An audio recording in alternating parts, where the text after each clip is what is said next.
Hi, Meredith. Hi, George and Josh. How are you? Good. How are you? Good, thank you. We wanted to ask. It's been over a decade since you played this character uh, in the Clone Wars. What was the most difficult part of returning to the character, and what did you find to be most rewarding about revisiting her? Well, the most rewarding thing about revisiting Barriss Offee was just being back in the booth with Dave Filoni. He's so creative. He's so interesting. He always has such incredible character arcs.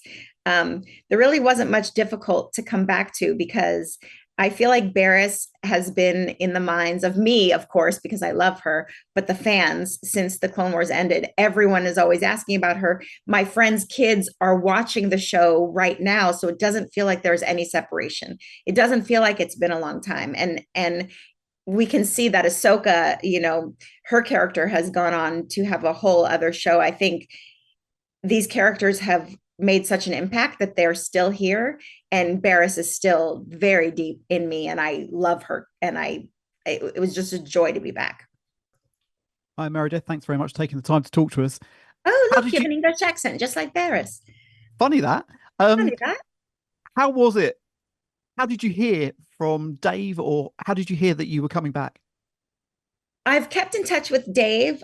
We've become friends, and every now and then, we see each other a lot, and we talk about Barriss, we talk about the show, but nothing has ever been official. He keeps everything under wraps. So when I got an email that said they want to have you back for Barriss, I was just like, yes.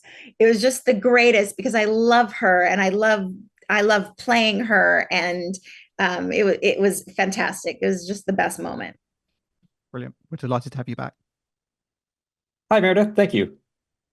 Hi, Uh, like you said, Star Wars fans have been obsessed with Barriss Offee for over a decade. What happened to her? And you say that she hasn't ever really left your mind. So, over a decade in between the Clone Wars and now, did you ever develop your own headcanon for what Barriss was up to or what happened to her until Dave finally filled you in?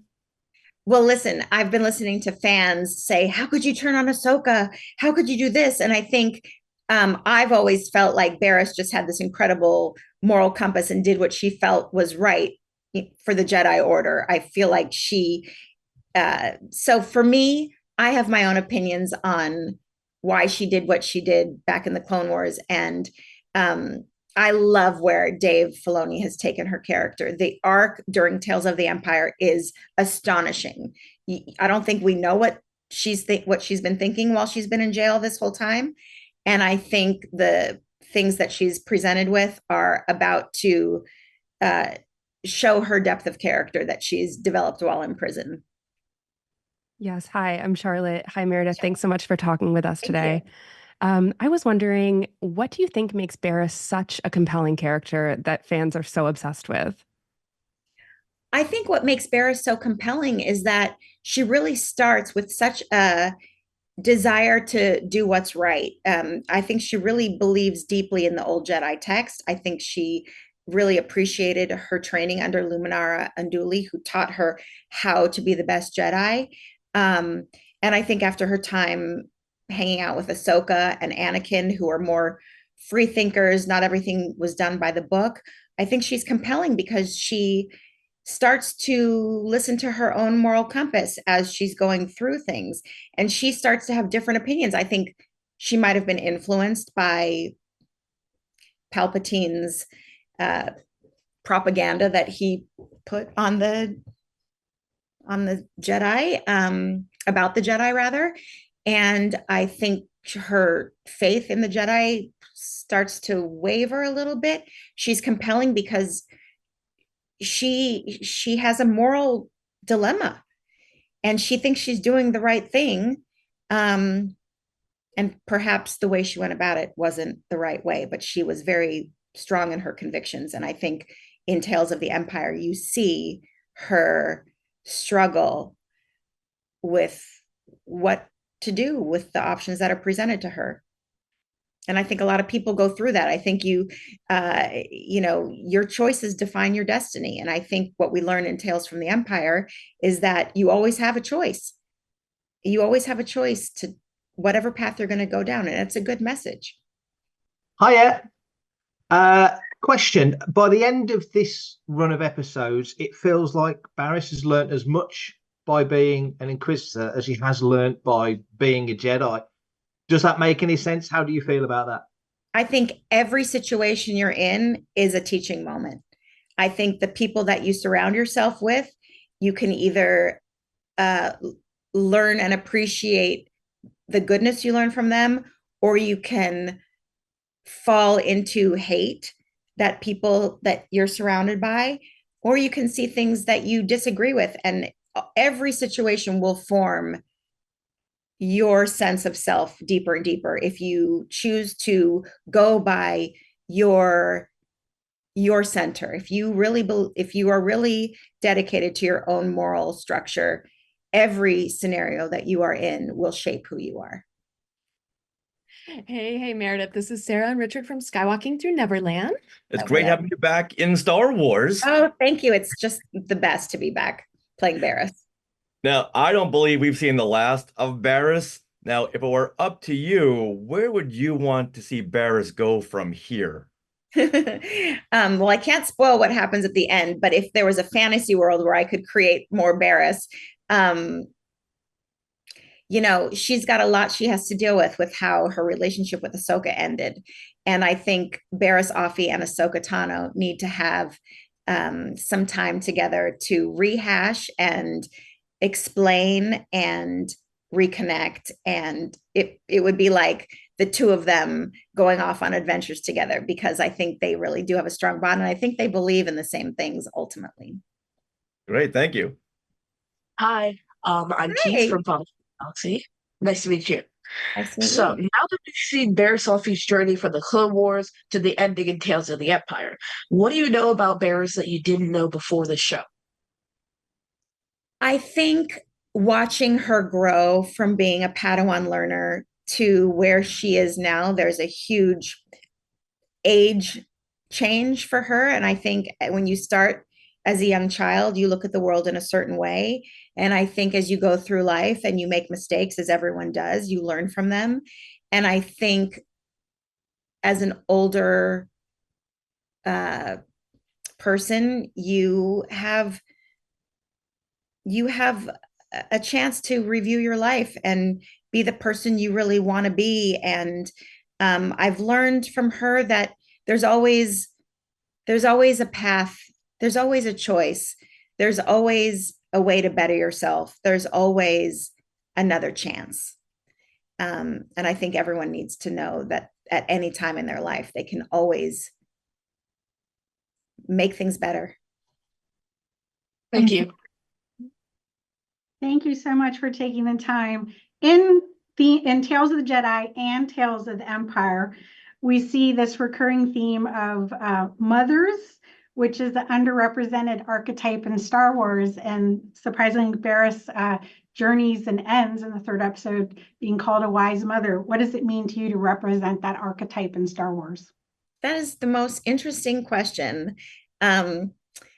You know, I think when you think of the word mother, you think of someone caring and who takes care of and wants to usher forth goodness in other people, to bring out the best in other people, to provide lessons that teach other people how not to fall into the same mistakes you might have made. I think that's what every mother in real life does and is. And when you think of religion, and there's like Mother Superior, and you know, the word mother isn't just actual familial, but more spiritual. And I think mother implies that people look to you for guidance. And I think when you've had such a complex life and been through so much that Barriss has, I think for her, people looking to her might just be the greatest reward she could ever have.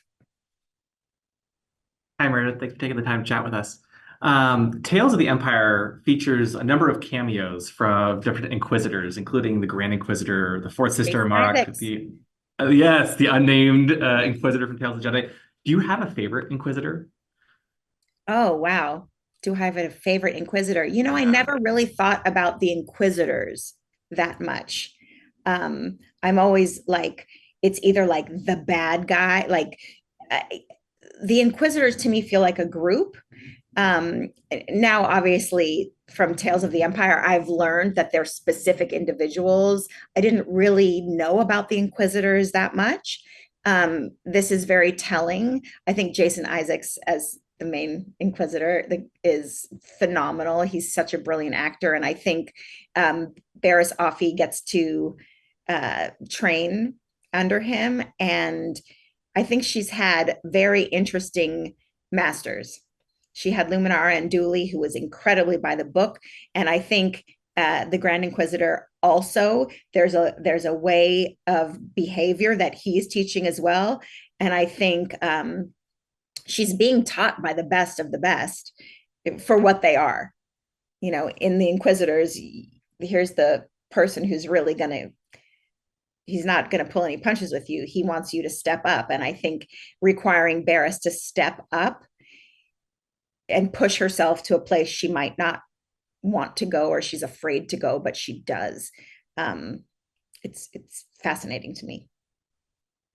Hello, thank you also for your time. Real quick question. We're certainly not going to spoil anything because that would be a no-no, because we want everybody to enjoy this series. But for you, there's this interesting dichotomy that happens with Barriss as a character. How do you think she would define the concept of loyalty? I think through her trajectory, there is a loyalty to herself. I think there's a loyalty to her inner beliefs. I think there's a loyalty to her morality. I think she has an intense desire to do what is right. And while she displays her loyalty to the Jedi as she's learning, while she displays her loyalty to the choices that and the people that she needs to in Tales of the Empire, I think ultimately her loyalty is to her strength, to her beliefs. Yeah, we had a question about the development of the character's arc over time. Obviously, her character arc unfolds in Tales of the Empire. Was there ever another opportunity for the character to pop up before this, whether it be in a video game that didn't come to fruition or a show or anything like that? I don't know. All I know is that Legos did an amazing job making little Lego figures of her. And so I've been playing with the Legos with my nieces and nephews. And so for me, there's been a lot of Barriss happening in between. But for the show, finding her again in jail since the Clone Wars, nothing's really happened for her other than like sitting there stewing in her thoughts and making a conscious decision in her mind of who she feels that she is and what changes she wants to make. So any storyline in between the two would have been her own internal monologue. Going back to Star Wars Celebration in Anaheim in 2015, Dave Filoni said on stage that the original plans for your character was to die in The Wrong Jedi. But Dave decided that he had plans for your character and cut the scene. So I just wondered whether you'd ever talked to Dave about that and whether that had ever come up before. And did you ever talk to Dave about the possibilities and where your character could potentially go? I do believe I remember when that happened, and I was very excited.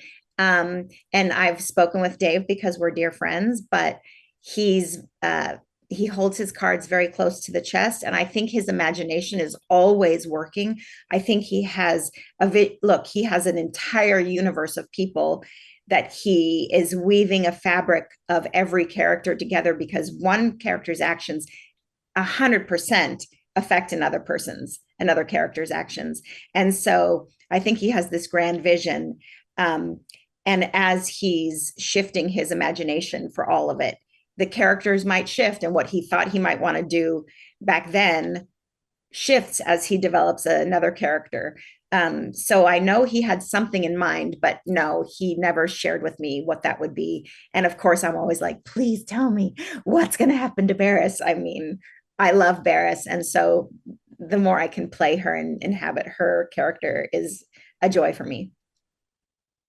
If Barriss, at the end of her journey in her shorts in Tales of the Empire, could go back and give Barriss the Padawan some advice while she was struggling during the Clone Wars, what do you think she would say? I think I think there would have been some whisperings about how to go about handling situations in a more diplomatic way as opposed to a violent way, which is interesting because I think that's all Barriss ever wanted.